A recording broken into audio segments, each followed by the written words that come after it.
Hey everybody, it's Alexis coming back at you with chapter 3, part 2. Part 2 is about mitosis and meiosis. And yeah, so let's go ahead and start drawing mitosis. You can draw along with me. It will definitely help if you practice. So let's start with our first phase in mitosis. Why is it green? We're just gonna redo that in black. So feel free to make it as big as you want. We're just gonna draw a nucleus here with some random alleles. No need to make them symmetrical or anything. And we're just gonna draw some centromeres in here. These are going to be producing microtubules.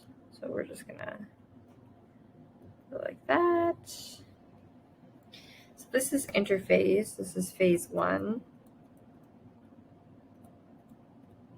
This is just where all the alleles are just inside the nucleus. The nucleus is actually degrading in order for those microtubules to come in and rearrange the alleles into a line, which we will see in the next few phases. So let's draw the second phase, which is prophase. So this actually got a little bit too ahead of myself. So the nucleus is completely intact. Prophase is when the nucleus starts to degrade.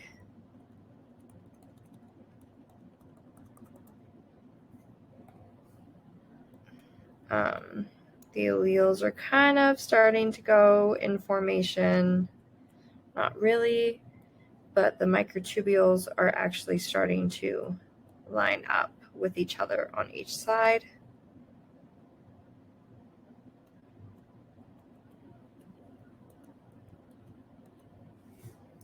All right, so this is prophase.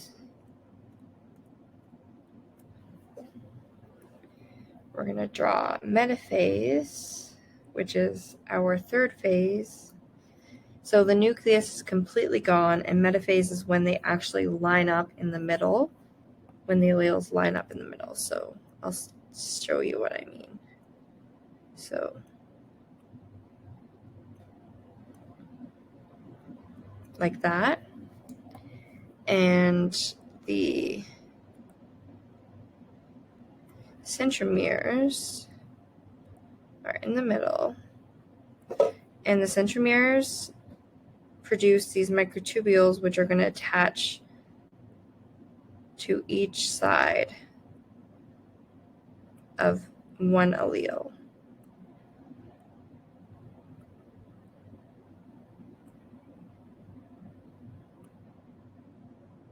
Like that. So this is metaphase.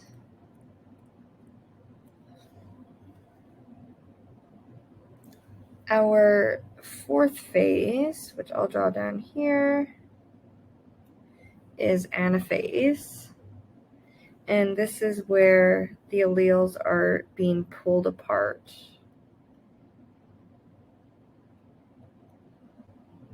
by centromeres, because the centromeres are retracting their microtubules, which then pulls apart the two sister alleles, or sister chromatins, I should say. So we're just going to do that. All right. It's quite therapeutic, actually, to draw all the phases, because it's quite fun once you get a hang of it. So this is anaphase. That's the fourth phase. And then the last phase is going to be telophase, which is when the cell actually starts to condense in the middle, called cytokinesis. Starting to produce. This is how I draw it, which, I mean, it looks kind of weird, but this is. So the nucleus starts to form again, but in two cells. And each cell has these 4 alleles. Notice how they're the same color, which means that they are exactly the same. And the centromeres are no more. They kind of degraded. And so this is going to cut off to produce 2 daughter cells.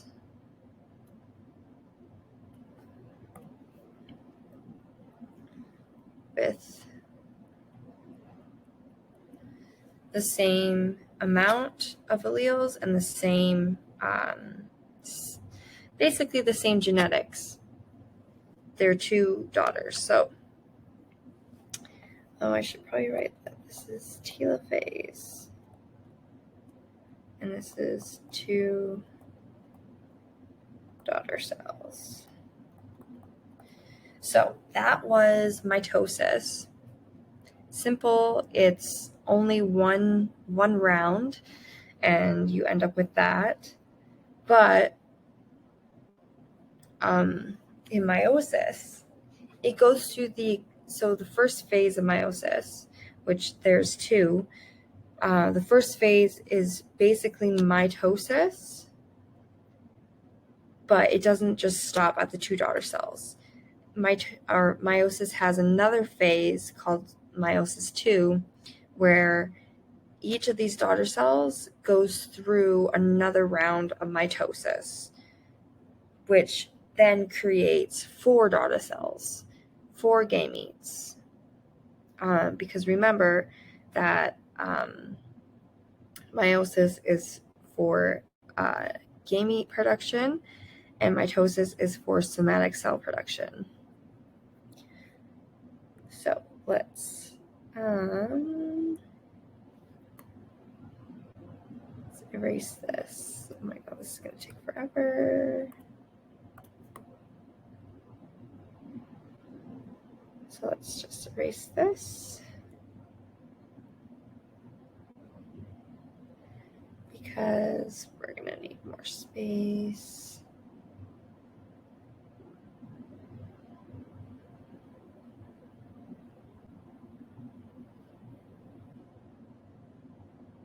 I would just leave this up and then go to a different page, but meiosis is a little bit different than mitosis. So we're just going to restart. All right, and we're going to draw this a lot smaller. So let's go with meiosis. So first stage of meiosis, again, is interphase.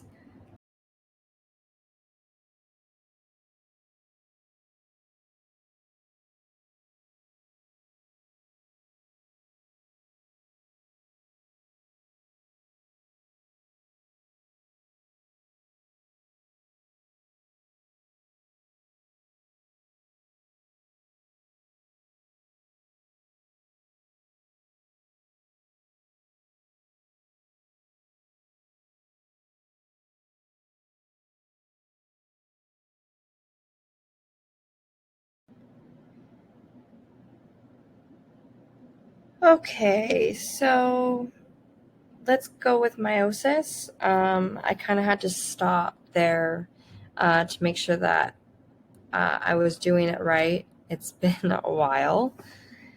So let's do this. Meiosis, interphase. Why is this?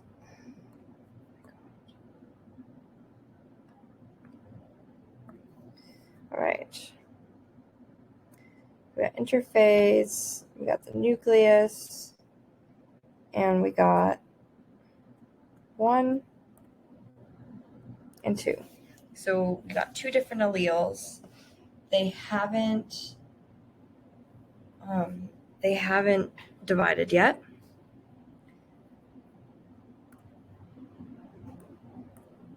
So this is interphase 1. All right. Prophase 1. So this is where they actually divided. So we're going to go 1 and 2. And then we're going to have our things. So this is prophase 1. Next, we're going to have metaphase 1, which, remember, the nucleus is completely degraded and centrosomes are lined up.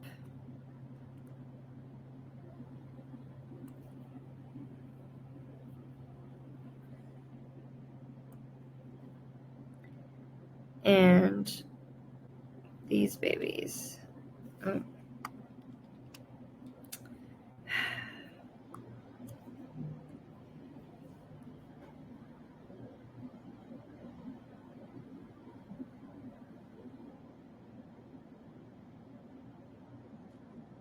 These babies are lined up like this. And microtubules are connected. Da-da-da.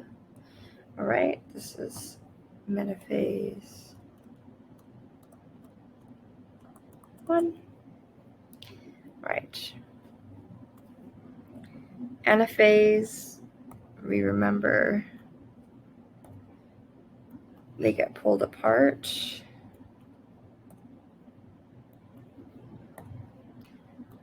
By the retracting microtubules.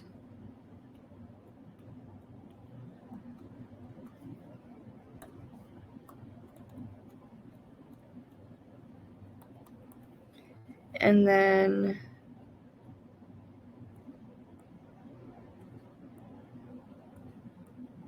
in turn, it creates 2 daughter cells.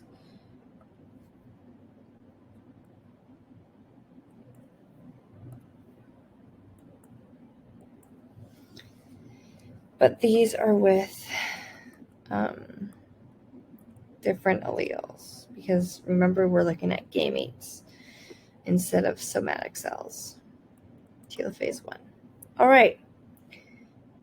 Meiosis 1 is finished. Now we're going to go on to meiosis 2.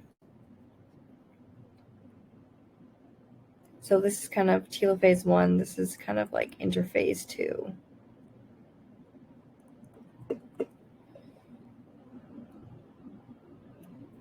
So this is prophase 2. And we're just going to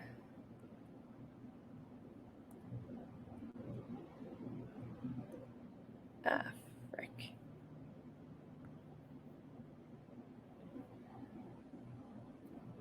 Okay. Actually, I forgot to add one. That's fine.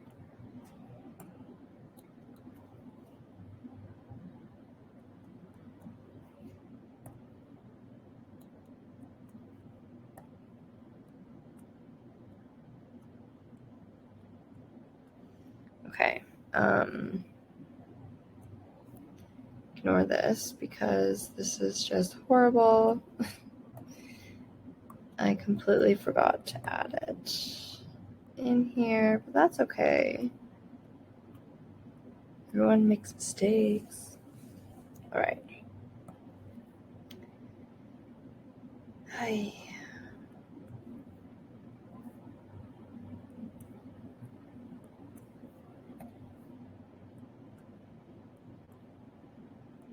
All right. Okay, so now that we have everything in order, let's try this again. For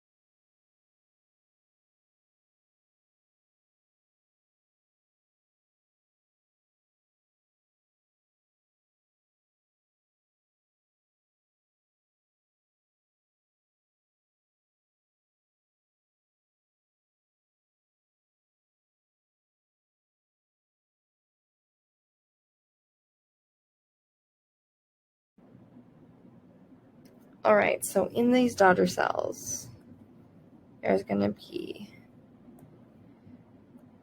2 of each one.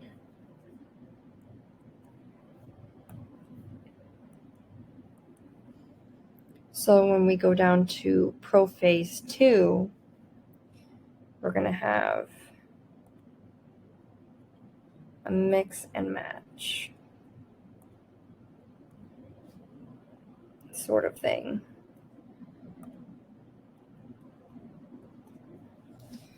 And we cannot forget our centrosomes.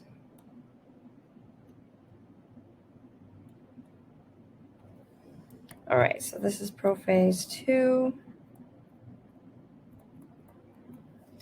So we're going to go into metaphase. And in metaphase, an important event happens, which is called the crossover event, which you will see in a moment.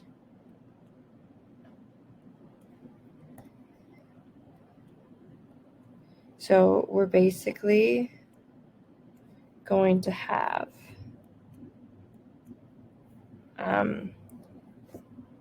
parts of the alleles crossing over, which I will show you. So like this point right here is quite close. So what we're going to have, let me just erase that. What we're going to have is we're going to have this part go green right here, and this part go blue. Do you understand?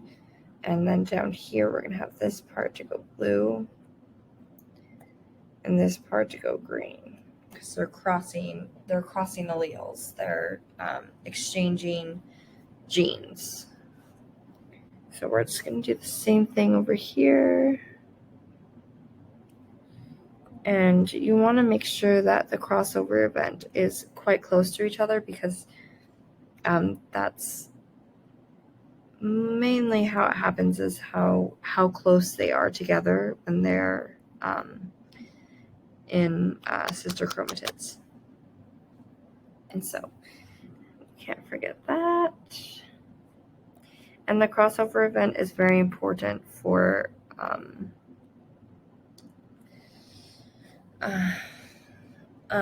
Mendel's first law and second law to come true.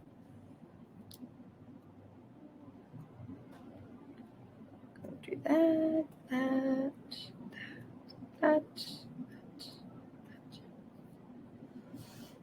Okay, so this is metaphase 2.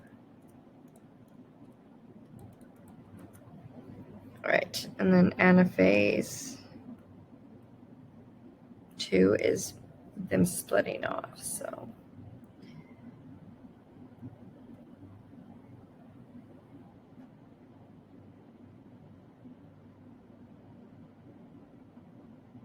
I'm just going to make sure that each of these are like different.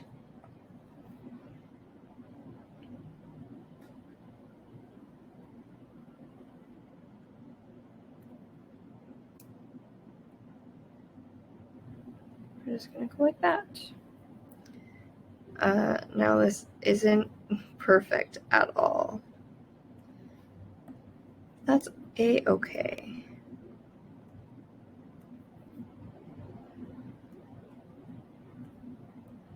So anaphase.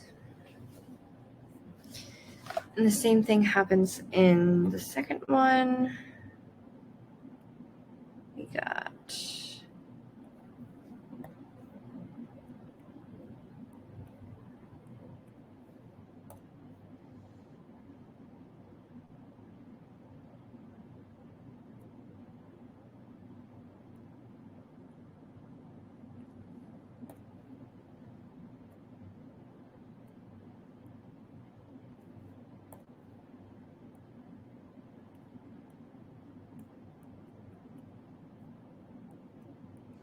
all right, so this is anaphase 2. And then telophase 2 is going to be the exact same. So it's going to be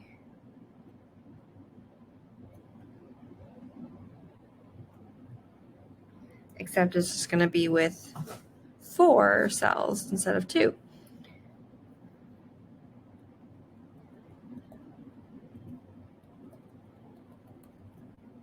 So, and we're going to have completely different cells, gametes, with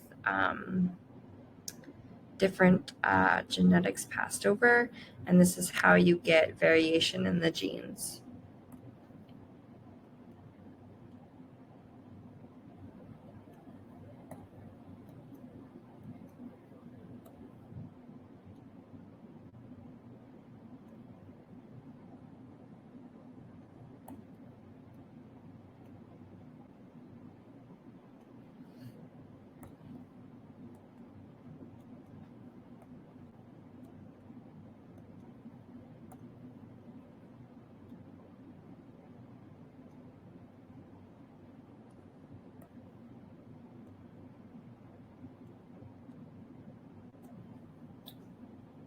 All right, and then you get 4 daughter cells.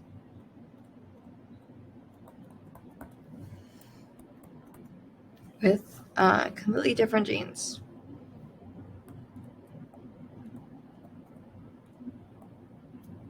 Yay! So that's meiosis, phase 1 and phase 2. It's quite long, but it makes sense. And so we're just going to go over why having 2 similar but different cell divisions is so important. So mitosis is important to have because it just does your daily cell divisions with somatic cells. So they're identical in genes. So if we didn't have mitosis, then our skin cells, our organ cells, basically all our bodily cells will not renew, they will not divide, and we will just deteriorate. Somatic.